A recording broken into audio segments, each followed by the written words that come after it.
Hello witches, wizards, and those who have yet to receive their Hogwarts school letters. Welcome to my Harry Potter kitchen. It is Christmas at Hogwarts and we are working our way through the Harry Potter books, making recipes for all the food and drink featured inside. If you missed last week's recipe for our Hogwarts house-inspired flaming Christmas puddings, then make sure you check out the link down below in the description to catch up. But it's Magic Monday, so let's see which Christmassy treat is up next.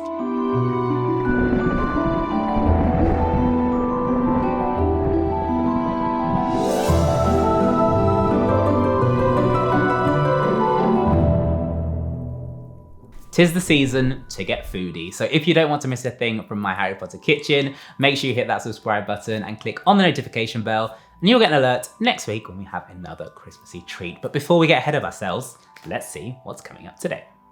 Okay, so we don't have to look too far for our next recipe. Percy's just tucking into his Christmas pudding and has almost broken his tooth on a silver sickle that was embedded in his slice, and there it is, our next recipe.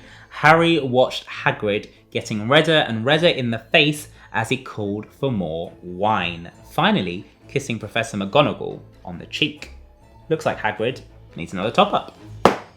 For this recipe, you will need 1 bottle of good quality red wine, 50 grams of golden caster sugar and 50 grams of muscovado sugar, 60 milliliters of water, and 60 milliliters of fresh clementine juice, 1 cinnamon stick, half a teaspoon of nutmeg, 3 star anise, 1 clementine, a handful of cloves, a few dashes of Angostura Bitters, and 2 tablespoons of spiced rum.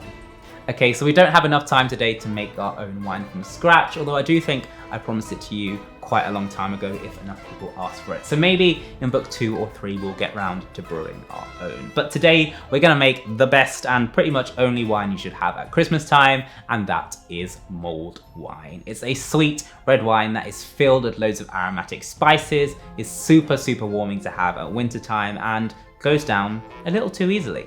So make sure you drink responsibly.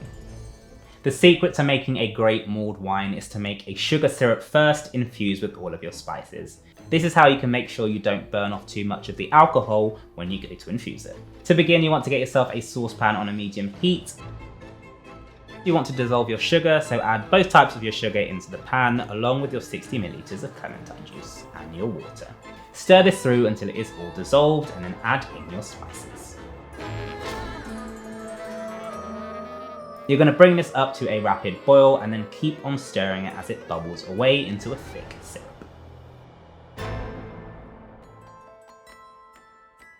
Keep it moving so it doesn't burn or stick to the bottom.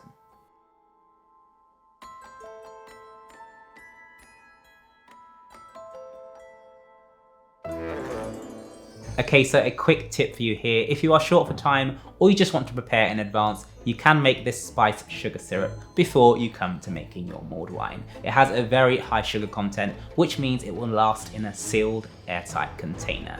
But do be aware that it will keep on infusing and maturing those flavors over time. So if you don't want it to be too strong, remove your spices, leave it to store, and then bring it out when you're ready to make your mulled wine. Once you have a nice thick syrup, you want to lower the temperature right down as low as it will go. Then you want to slowly add in your red wine, giving a good stir to make sure that it doesn't set your syrup.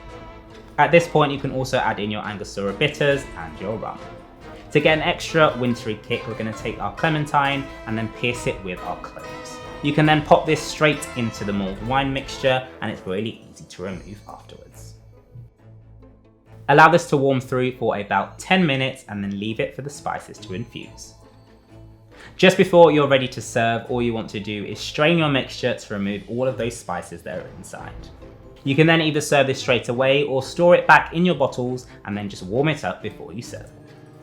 That is pretty much all it takes to make the perfect homemade mulled wine, but we need an extra bit of magic here, so I'm going to show you how to make a really quick and easy garnish to add a little bit of my Harry Potter kitchen magic to your drink. We're going to make ourselves a lightning bolt orange peel, so all you need to do for this is get yourself a vegetable peeler and slowly work your way around an orange, trying to get as big a piece as possible. Then you can either use a stencil or go freehand and cut out your lightning bolt. Once you're ready to serve, warm up your mulled wine and then pour it into your glasses. I've gone for our Aunt Petunia mug that we made right back at the start of the series. All that's left to do is place our orange garnish on top, which should magically float, and this Harry Potter mulled wine is ready to go.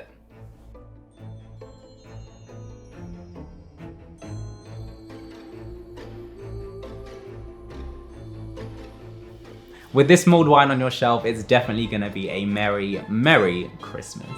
Let me know down in the comments, have you tried mulled wine before? If not, let me know if you're going to give it a go, because I'd love to hear how it turns out. That is all for this week's recipe, but if you want to see more from my Harry Potter kitchen, make sure you hit that subscribe button and click on the notification bell so you get an alert next week when we have another Christmassy treat for you.